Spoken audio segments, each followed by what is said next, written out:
Hello, everybody. Welcome back to the Awful Podcast. This is episode 3. Recording this on Saturday evening. We've got Danny, aka Greatness of the Atlanta Falcons, joining us tonight. We're going to talk a little bit about some of the first couple weeks of the league, surprise teams, positive, negative, as well as the pass game or lack thereof. Danny, how are you, man? Doing good, man. How you doing? Doing great. Feel like we're off to a pretty strong start in most of the ways. So let's talk players first. We'll cover the passing offense and the second half of the podcast. But how have you felt about the first couple weeks of the league? Well, I mean, for the most part, I think everything's kind of going as expected. Defense is more important right now than I feel offense is, but obviously that'll tie some into when we talk about the passing. But things are moving smoothly. You know, we haven't had very many scheduling issues with anybody. Everyone's getting their games played pretty quickly for the most part. So I think everything has started pretty smooth here. Yeah, I gotta agree. It seems like everybody's. We don't really have anybody where we're having to pull nails to get them to schedule games and stuff. So that's always nice. I don't see anybody going down the list where I'm like, they're not going to stick around. So we'll see how it goes. But I think on the field, it has not been as expected. Of the little goofy coaches poll that there's only like 3 or 4 people who voted before the season. There was four players that were declared tier 0. 3 of them lost week 1. Your thoughts? 2 of them are on the show right now, by the way. No bias, obviously here, but not to make any personal excuses here, but as you recall in Madden 17, I made a habit out of losing week 1 to people for some reason. But hey, this is not the Atlanta show. I just want to know, like. Yeah. I mean, overall, like, I think people are having to adjust majorly to the play style. I feel like the play style is actually pretty different than it was in Madden 17, and even in regular Madden 18, people that were playing a lot of comp mode games, or people that were playing a lot of squads or ultimate team, like me, for example, like coming into the league and playing with the set of sliders we started with and everything, it was you couldn't throw stuff you could throw before. You couldn't run plays you could run before and still get the same result. So it's a pretty big learning curve, I feel like. Yeah, it was a combination of that. Plus, don't forget the tuner dropped like the day before we started the league. So suddenly, like, everyone's going from, playing lobby games and competition mode to this new slider set that all of a sudden was also way too tough because of the changes to zone, making them so much better overnight.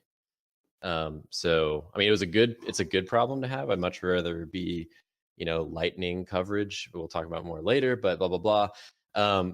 Yeah, I agree. I think it's led to a lot of upsets. I'm not even sure, TBD on how much they really are going to be considered upsets by the end of the season. I'm kind of looking down the list. Obviously, personally, I was victim to Bumble. He knocked off Raider in week 1. He knocked off myself earlier today in the beginning of week 3. I'm not sure you can really call Felgar over Arlen an upset, like maybe the narrowest of upsets, but Felgar's been playing pretty well. But you go down the list and you definitely can see in the records, like there's a whole lot of 1-on-1 teams. We'll just put it that way. There's just really not a whole lot of 2-0 teams. Yeah, I mean, that's the fact. The 2-0 teams that are there, teams that kind of in a sense were expected, Broncos, Raiders. Got a new guy. I called the Steelers, if you remember, in our prediction. I said they would be pretty legit, and so far they've showed it. A couple narrow victories there though too. I mean, like, it's not like they've been blowing people out of the water. I got to watch his game versus Isaiah's, the Bears, and it was, I mean, literally down to the wire. Yeah, and Isaiah proved a lot to me week 1. I think he's going to be a regular contender in the NFC. Coming in, I thought the Bears were just terribly rated, and I hadn't actually paid attention to their ratings because in real life they're not going to be very good, I don't think. Although they did do well week 1, but they're not badly rated. Like, they're not a bad team even day 1, which is surprising me. So he could really do some more damage than maybe I thought coming in. And yet again, I still try to hold caution because as some of the sliders are starting to tweak, and yet again, this is going to be talking later, but loosening up the passing game. and seeing how these players that were winning with the run game and the staunch defense early, are they still going to be able to be as strong users when things loosen up a little bit the other way? Yeah, and it's interesting you say that too, because I don't know that scoring's going to increase really, and in fact, I hope it doesn't, because a lot of the high scores that we saw from was not necessarily league wide, but the times that we did see big high scores were really as a result of turnovers and pick sixes and things like that. Yep. So it wasn't really offenses driving up and down the field, right? So I actually don't. I think scoring won't necessarily go up as the passing game gets better. So let's get into it, because we keep bumping up against it, and it's obviously probably been the biggest, in my opinion, area of the league so far in terms of what's going on. Like I had my game earlier against Bumble and threw for nearly 300 yards.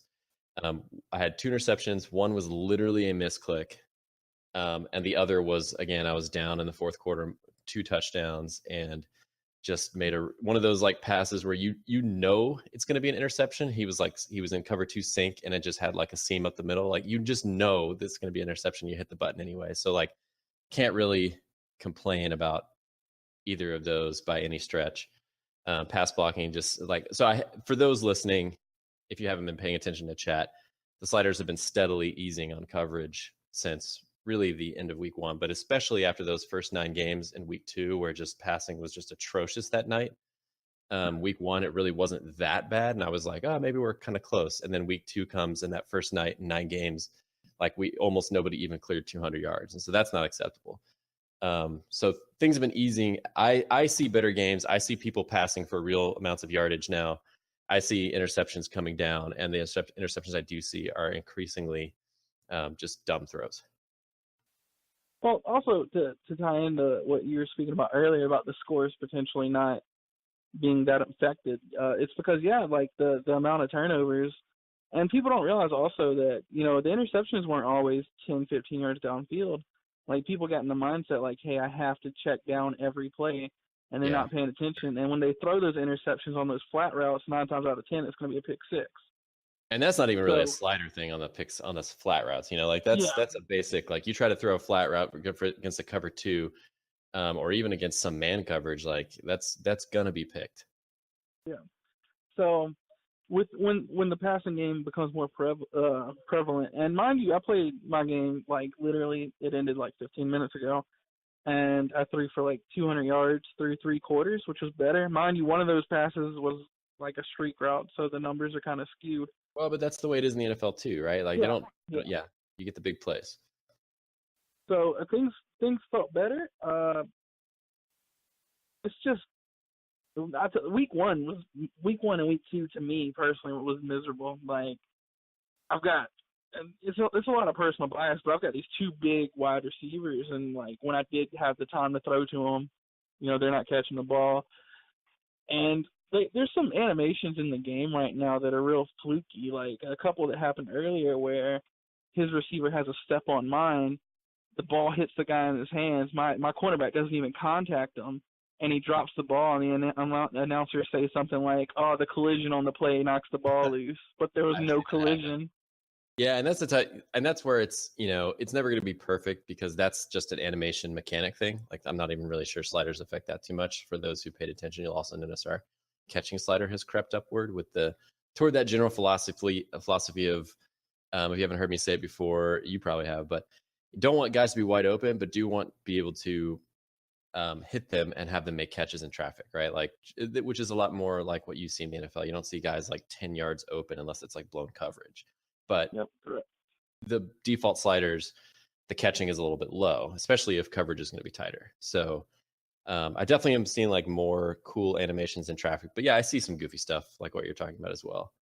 And there's another thing is like some of the guys that have had success throwing the ball so far have been throwing more so. They have been throwing the checkdowns to a lot of throws to their halfbacks and tight ends, which, I mean, it's a thing, but how often do the halfbacks and tight ends lead their teams in receptions? Obviously, it's a small sample size. We're only talking about a couple weeks.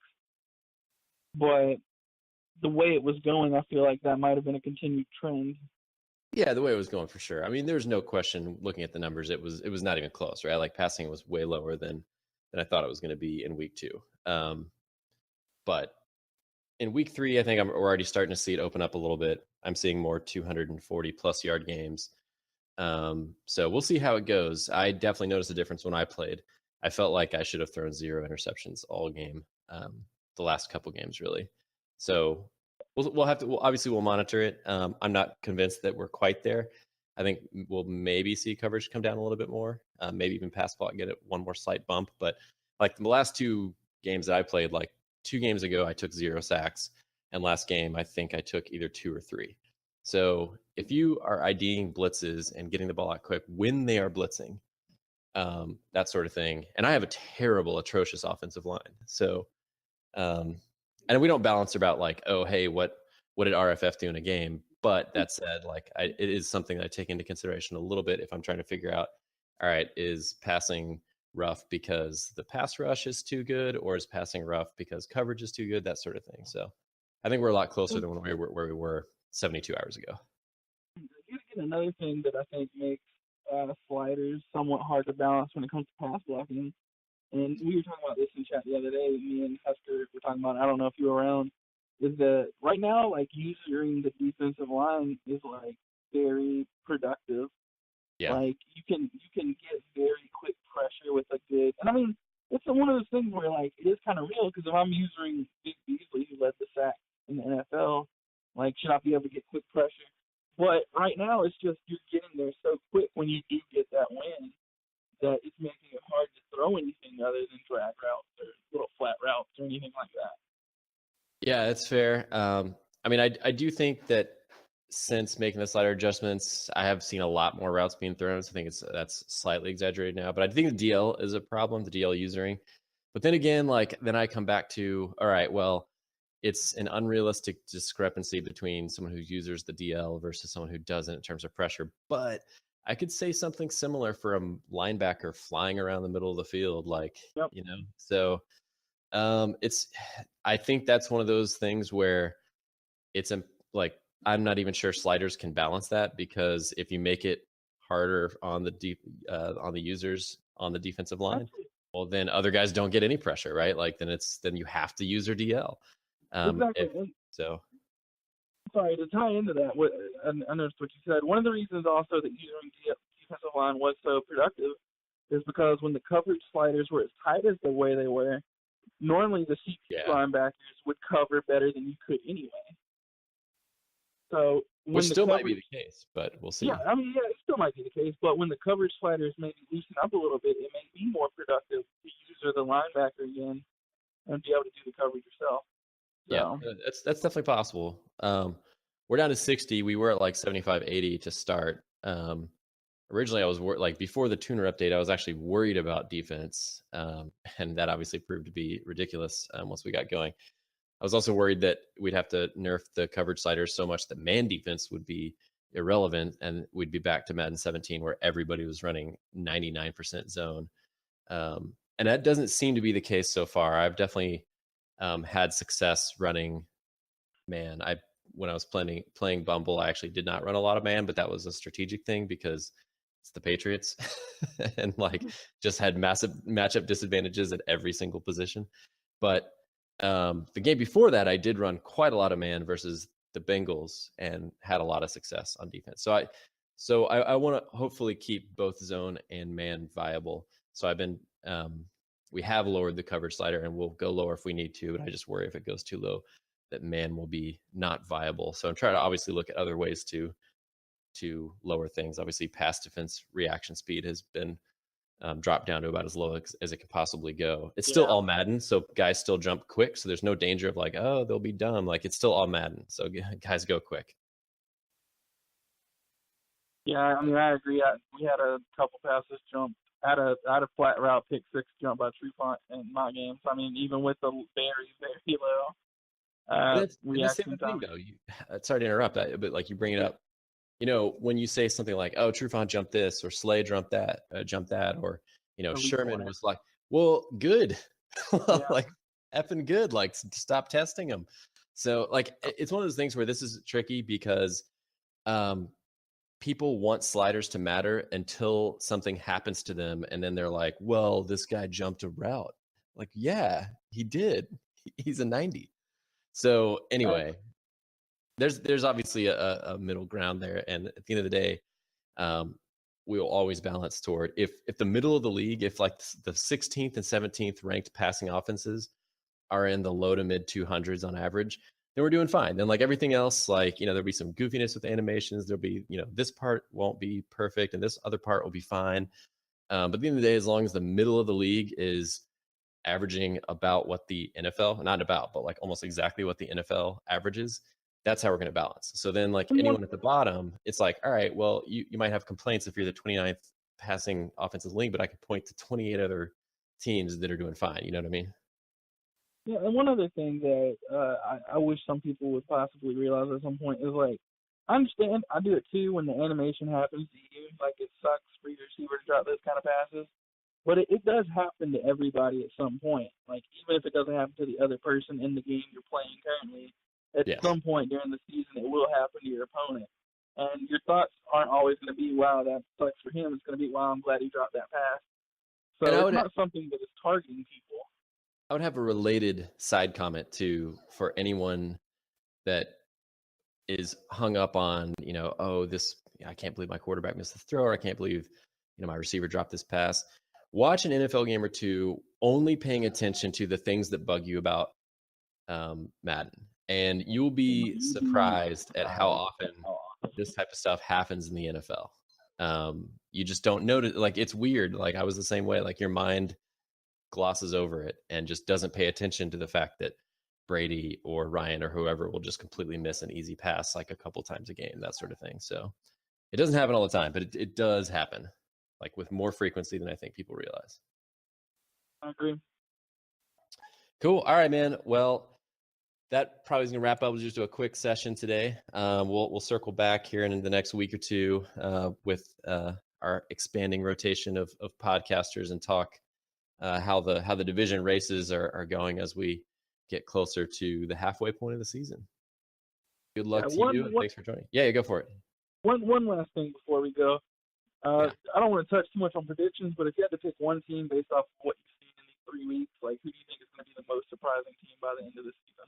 Most surprising team? That's a great question. I already am seeing the Redskins. I don't think they're going to win their division because Saren is just going to be too powerful on that Cowboys team. And I think not only is he a very good player, but also I think honestly believe ratings matter more than they ever did before when I'm playing and watching these games. But I think Palmer on the Redskins is my biggest surprise team right now. Or Bumble in the AFC because he knocked out both Raider and I, and that Patriots team is nasty. Yeah, I'm gonna cheat a little bit and pick a guy that we kind of both predicted to do well this year anyway. But I'm gonna say that he's gonna surprise in terms of being a top level player, and I'm gonna say Otto by the end of the year will be viewed as, especially with that defense the way it's playing right now, will be viewed as like a top tier 0 player. See, I already kind of consider him to be one in my eyes, but so to me that's not a big surprise. I thought. Then we both picked them to win the division. I will throw out another team though that's done pretty well considering I think we both glossed over them completely when we were doing predictions, and that's B-More. He's currently tied atop the AFC North. He plays a style that just is really fit to the sliders, and I don't mean like, oh, he doesn't ever pass the ball because that's not sustainable, right? The guys who have won a game because they passed the ball 8 times, like enjoy it while it's here, but. No, he's like passing the ball. He's having some success. He's running the ball. He's playing good defense. He's doing the things that should translate just as well as sliders start to shift a little bit. So he's off to a good start. But yeah, cool. Again, right, those guys that are winning the games without barely passing the ball at all. When passing doesn't come viable, they're not going to be used to doing it. So it's going to be a wake up call. Yeah, I mean, I know I preach, hey, take care of the football, play good defense, and you'll win games, but that just means some games. Like, and that isn't a viable strategy in terms of like, you can in the NFL just show up with a terrible offense. If you play good defense and turn the ball over, you can win 6 to 8 games just off that, but you're not winning 10 plus. So, and it's all relative. Not passing the ball a whole lot in the NFL means like, 20, 25 attempts for very conservative, maybe 120 to 150 yards. Like, so not quite 8 attempts. All right, man. Well, we'll circle back. We'll see how things are going here in a few weeks and see how the passing game has evolved and how the division races are going. Enjoy Yeah, the man. rest of your evening. You Appreciate have a it. good night. You too. All right, man. See ya.